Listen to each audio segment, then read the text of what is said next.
ከሌላ ሴት ጋር ያደረ በማስመሰል ጽናትን እጅጉን አስቀኗት። እምሩ የልብ መምተኛ በመሆኗ ናሆም እንዴት ለእናቱ የልብ መምተኛ መሆኔን ለመናገር ፈራ እያለች እያሰበች ነው። ሰላም ጤና ይስጥልኝ ውድና የተከበራችሁ ኢትዮጵያዊና ትውልደ ኢትዮጵያን በያላችሁበት የፈጣሪ ሰላምታ ይድረሳችሁ እያልኩኝ ለዚህ ቻናል አዲስ ከሆናችሁ ላይክ፣ ሰብስክራይብ፣ ሸር በማድረግ ቤተሰብ እንድትሆኑ በአክብሮት ጠይቃለሁ። ጽናት 61 ተለቀቀ። ናሆምና ሰኒ ሳሎን ተቀምጠዋል። እኔ እምልሽ ለምንድን ነው ባለፈው የቀረሽው? ባክ ካልተመቸኝም ነበረ። ማሊያ ቀይረሻል ማለት ነው። እናንተ ሴቶች እኮ ሁለት ማንነት ነው ያላችሁ። ለምሳሌ ጽናትን እያት፣ አንደኛው ሰው የሚያፈቅር፣ ሁለተኛው ደግሞ የራሱን ፍቅረኛ ለሰው አሳልፎ የሚሰጥ። አንተ ልጅ ግን እንደ ቀልድ አድርገህ የምትወረውረው ነገር ቦምብ ነው። አረድ እንደሱ እያልሽ ደግሞ እንዳታሳስሪ። ወዶ አይደለም የሚቀያየረው ተገዶ ነው እንጂ እንዴ በቀይ ካርድ ኪራን አስወጥታ ነው እንዴ የምትቀያየረው? ናሆም ጽናት ለምን እንደምትቀያየር ይጠይቃታል። እኔም ካንተ የተለየ ስለ ጽናት የማውቀው ነገር የለም ትለዋለች። ይህንን የእንቆቅልሽ የሚፈታ አንድ ሰው ጠፋ። ኪራ ልብሱን እየቀየረ ስለነበር ይሄ ልጅ ቆዳውን ነው እንዴ የሚቀይረው ይላሉ። በመሀል ጽናት መጣችና የምትፈልጉን ነገር አለ እያለች ትጠይቀዋለች። ናሆምም ምነው ቤት ተከራየ ብለሽ ነው እንዴ እየመጣሽ የምትፈልገው ነገር አለ እያልሽ የምትጠይቂኝ? ለማንኛውም ሂጅና ልጁን ጥሪልኝ ይላታል። ጽናትም ወደ ኪራ አምርታለች። ልብሱን እየቀየረ ስለነበር እነ ናሆም ይፈልጉሃል ትለዋል። መጠው ባያቸው እንዳላት አትኩራ ታየዋለች። ምን ነው ታየኛለሽ ይላታል። ኪራ ከሳህ እንዴ አታየኝም እንዴ ድንቡሽውሽዬ በነገር በር አላስገባኝ ብሎ ኪራ እኔ እንደዚህ እንድትሆን አልፈልግም። አሰብሽልኝ ማለት ነው? እሺ ቁጭ በይና ለምን እንደምታስብልኝ ንገሪኝ ይላታል። እሷም አለቃዬ ስለሆንክ አስብልሃለሁ፣ በእኔ ምክንያትም እንደዚህ ስለሆንክ አስብልሃለሁ። እንደሱ ስላልሽኝ የማምንሽ ይመስልሻል? እሱ ያንተ ፈንታ ነው። ጽናት እስኪ አይኔን ይይኝ። ምን ጎሎኝ ነው ያንቺ ፍቅረኛ መሆን ያልቻልኩት? አይንሽ አልሞላም። ልቤ የሚመተው ለአንቺ ብቻ ነው። ኪራ የጨረስነውን ነገር አንመለስበት። በረጨ ቁጥር ጭንቅላቴ አንቺን ነው የሚያስበው። ግን ኪራ አታስጨንቀኝ። አሁን እኮ አብሬሽ መሆን እችላለሁ። እኔ ነኝ እንድትሰቃይ ያደረግኩህ ትለዋለች። ኪራም ፍቅርሽ ከእግርሽ ጣለኝ፣ እባክሽን አትክፊኝ። በኩል ናሆምና ሰኒ ቀርተውባቸው ምን እያደረጉ ነው ይላሉ። ኪራ ቆይ እኔ እንደፈለግሽው አላደረግኩልሽም ማለት ነው? አንተ የፍቅር ጥግ ነው ያሳየኝ። ታዲያ ለምንድን ነው እንደዚህ ልታየኝ የጠላሽ? ያለሽ ፍቅር አለቀ። ፍቅር እኮ አያልቅም። እየተዋደዱ መለያየት እኮ ከባድ ነው እየተባባሉ ብዙውን አውርተዋል። ፍቅርን ጥም እንዴት እንድጎነጨው ፈቀድሽልኝ ይላታል። አንዴ ካፍ ይልቅ ስሜት ሲያወራ ጥሩ ነው ብሎ ሊስማት ጠጋ ሲል ናሆሜ ከኋላው ደርሶበታል። ናሆሜ ወደ ነበረበት ተመልሷለኝ። ሻሽለውታል ይላል። ምን ነው ተደባደቡ፣ ተጣሉ እያለች ደንግጣለች። እባክሽ ተረጋጊ፣ አሻሻሉት ነው ያልኩሽ ይላታል። ለሰኒ ሊነግራት ስላልቻለ ልሂድና ልያቸው ትላለች። እሱም እነግርሻለሁ ሊስማት ሲል እኔ ደረስኩ ይላል። ፎን ፍቅር እፍ ብለህ አባረርክ፣ ትንቀለቀላለህ፣ አርፈ ብትቀመጥስ እያለች ንዴቷንና ቁጭቷን ትገልጻለች። ናሆሜም ልትደባደቢ እኮ ምንም ነገር አልቀረሽም። በሌላ በኩል ጽናት ኪችን ስለነበረች ምን ነው ፂ ከንፈርሽ ትላታለች። ንብ ነድፎች ነበር እንዴ? በጣም እኮ ሻይን እያደረገ ነው። አረ ምንም አልሆነም። የፍቅርና አንዴ እኮ ወዝ በወዝ አደረገች። ይሄ ናሆሜ ነው አደለ የነገረሽ? እህትም አይኑ እኮ ጉድፍ ገብቶበት ላወጣለት ነበረ። ምን ነው ጉድፉ ያለው አፉ ነው እንዴ? አሻጥሮት ብታይሻለሽም እንዴ? በቃ ስህተት ነው የተፈጠረው። ቀጥላም ሰኒ አፍቅረን ባናውቅም ከመጽሐፍም ሆነ ከፊልም አይተናል። እንደዚህ አይነት አይረሰ ስህተቶች ፍቅርን ጣፋጭ ያደርጋሉ። ሰኒም ምን ተሰማሽ እያለች ትጠይቃታለች። ልቤ መምታቷን አቁማ ነበር። ደስ አላለሽም? እንደ ዛሬ ደስ ብሎኝ አያውቅም። አየሽ ያንቺ አዳም እሱ ነው። እሺ እናቱስ? ቤተሰቡስ?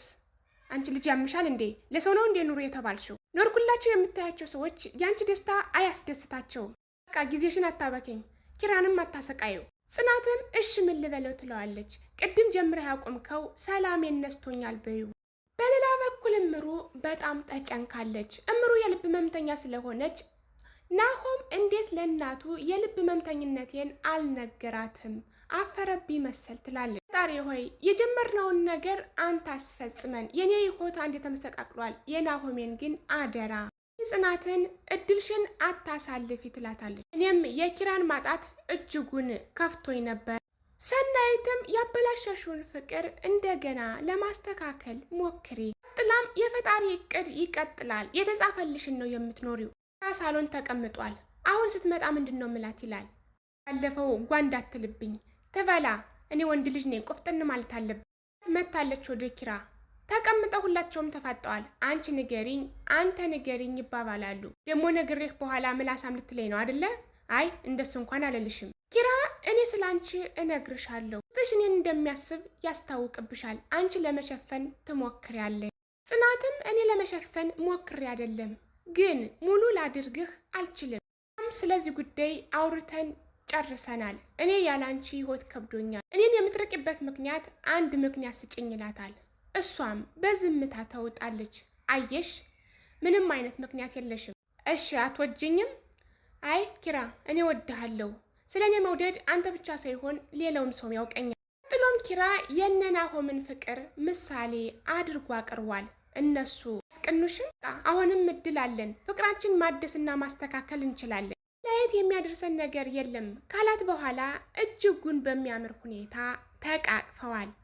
አፍሽ ባይናገር ውስጥሽ ይናገር ነበር የሚላት። ሌላ በኩል እምሩና ናሆም። እምሩ ሶፋ ላይ ተኝታለች። ናሆም ከውጭ ወደ ቤት ይገባል። ተኝታ ስለነበር እምሩ አቤት የኔ ሚስት እንዴት እኮ እንደምታምር ይላታል። ሰርፕራይዝም ይዞላት መጥቷል። እምሩ ለምን እንደቆየ ትጠይቀዋለች። እነ ጽናት ሊስማሙ ነው መሰለኝ፣ ፍቅር በፍቅር ሆነ። ሰኒና እምሩ ተቀምጠው ስለ ጽናት እያወሩ ነው። አሁንም ጽናት እያቅማማች ነው ትለዋለች። ቆይ ለኪራ እናቱ የካንሰር ታማሚ እንደሆነች ለምን አንነግረውም ይላሉ። የኪራን አባት አምጥተን እሳቸው ቢነግሩት ይሻላል ይላሉ። መጀመሪያ እስኪ የጽናትን ጉዳይ እናስተካከል፣ የሆነ መላ እንፍጠር ትላለች። ኪራ ሌላ ፍቅረኛ እንዳለው አድርገን እሷን በቅናት እናንጨርጭራት ትላለች። እምሩም አይሆንም፣ እምሩ እሱ እንኳን አይሆንም፣ ከሀሴት ጋር ልታቀራረር እየሞከረች አልነበር? ኪራ ህይወት ውስጥ ሌላ ሴት እንዳለች ብናሳውቃት እሷ በቅናት ታብዳለች ትላለች። እምሩም ኪራ እሺ የሚል ይመስልሻል? ለማንኛውም አባ መለኛው ይምጣና የሆነ ሀሳብ ጣል ያደርግልናል። ማነው አንቺ? አባ መለኛው? መለኛው ማለት ናሆም ነው። ቤተሰቡ ሀሳቡን አጋርቷል። ኪራ አይሆንም ቢልም ግን በስተመጨረሻ አሸንፈውታል። ኪራ ከነናሆም ቤት ነው ያለው። ጽናት ብቻዋን ተኝታለች።